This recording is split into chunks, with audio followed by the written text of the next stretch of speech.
People in this branch are known as soldiers. The Army is the land warfare service of the U.S. Armed Forces. The Army makes up the majority of the U.S. ground forces. The Army is older than the country. The measure to create a unified Continental Army to be led by George Washington was passed by the Second Continental Congress on June 14, 1775. So technically, the United States has had an army for a year longer than it's been a country. The Army mapped out much of America. In fact, Army officers, commissioned and non-commissioned, made up the Lewis and Clark expedition that helped map out uncharted territory of the American West. Army Rangers are experts in leading soldiers on difficult missions, and to do this they need rigorous training. For more than 2 months, Ranger students train to exhaustion, pushing the limits of their minds and bodies. The distinctive headgear of the 75th Regiment is the tan beret. The beret is a mark of distinction, brands the wearer of a proven warrior. The tan color is reminiscent of the leather caps worn by the original Rangers of American heritage and lore. There have only been 5 five-star generals in the Army. The rank of five-star general didn't exist until 1944, and it was only given to 5 men, including former President Dwight D. Eisenhower. The ranks were retired in 1981, when the last surviving five-star general, Omar Bradley, died.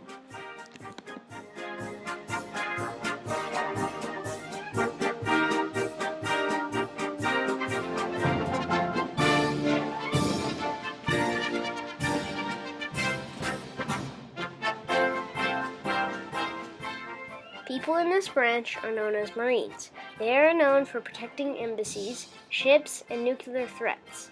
In their job, they will often be the first on the scene to confront threats around the world. In 1798, the Marine Corps began issuing one stock of black leather clasps to the Marines. This item was worn to protect their necks when fighting with swords. Today, the standing color on the dress coat of the Marine Corps uniform is a trace of leatherneck tradition.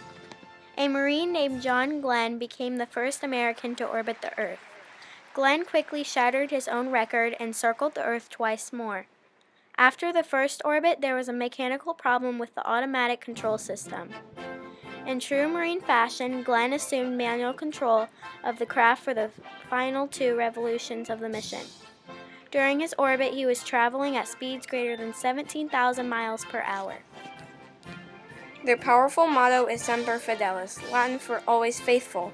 It became the motto of the Marine Corps in 1883. According to the Marine site, Semper Fi guides Marines to remain faithful to the mission at hand, to each other, to the Corps and country, no matter what. Becoming a Marine is a transformation that cannot be undone, and Semper Fidelis is a permanent reminder of that. Once made a Marine will forever live by the ethics and values of the Corps.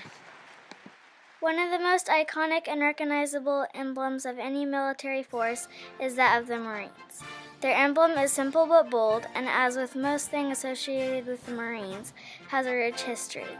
The symbol has 3 distinct features: an eagle, a globe, and an anchor. The eagle is the national bird of the United States. It represents the Marines' commitment to protect their country. The globe represents the Marines' global presence. The anchor shows both their rich naval heritage and their capacity to globally reach any shore.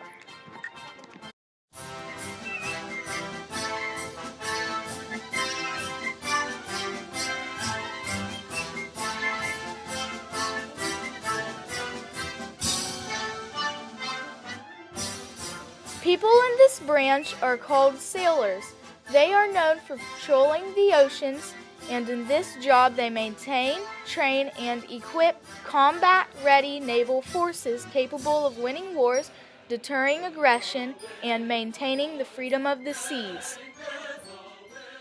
The Blue Angels is the United States Navy's flight demonstration squadron, which was initially formed in 1946. There are only 17 people who voluntarily serve with the Blue Angels each year, making this position quite prestigious. The name SEAL isn't a reference to aquatic mammals. Navy SEALs are a member of a Naval Special Warfare Unit that are rigorously trained for unconventional warfare in any setting, on land, in the air, or at sea. As such, SEAL stands for Sea, Air, and Land.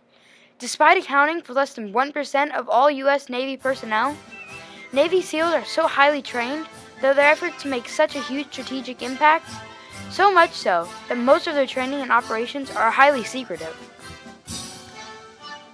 The U.S. Navy has an impressive global reach.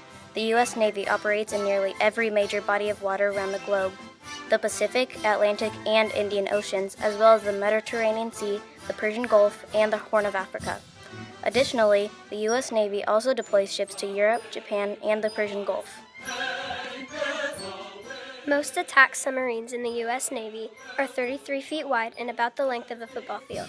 Ballistic missile submarines are the length of the Washington Monument. Submarines stay submerged for months at a time.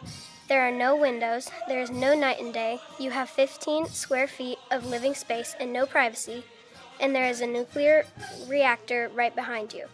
They don't just let anyone in a submarine. All submarines are volunteers and have passed rigorous psychological and physical tests. Claustrophobics need not apply. Those serving on submarines are among the most highly trained personnel in the military.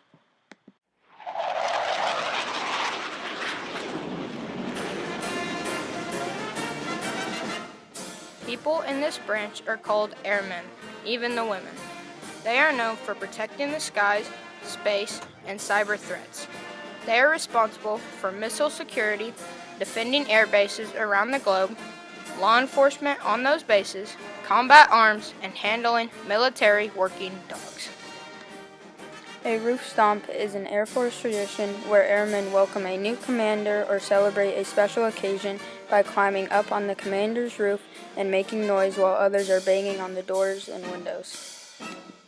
The Air Force Research Lab built a supercomputer called the Condor Cluster to analyze HD satellite imagery. The supercomputer is made up entirely of 1,760 PlayStation 3s. It's the 33rd most powerful computer in the world. Air Force One isn't a plane. It's a radio call name for any U.S. Air Force plane carrying the President of the United States. The same as a Marine helicopter carrying the President of the United States is Marine One. An ace isn't just a good pilot. They're the best combat pilots. An ace is a pilot who has shot down 5 or more enemy aircraft. The top jet ace in the U.S. Air Force history is Joseph C. McConnell, a triple ace who shot down 16 MiG fighters during the Korean War over a 4-month period, bagging 3 on his last combat mission of the war. His record still stands.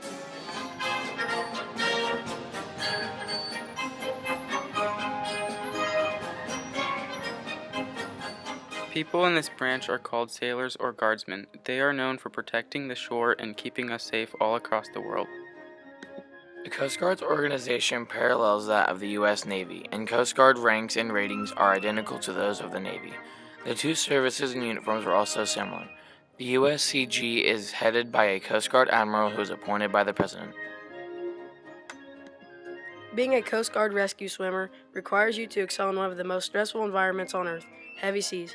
Rescue swimmers need strength, flexibility, endurance, and the ability to think and perform tasks while being tossed around by 20-foot waves. They also must learn the pre-hospital skills needed to keep a person alive immediately post-rescue. The minimum standards to pass the rescue swimmer certification test are rigorous, to say the least. More than half the people who try out fail. Semper Paratus is the motto of the United States Coast Guard, and it is defined as meaning the definition of always prepared. A United States Coast Guard member is ready for any emergency. The United States Coast Guard is the only branch of military service that doesn't belong to the Defense Department. Rather, it is an arm of the Department of Homeland Security, which is a department created just in the aftermath of September 11, 2001.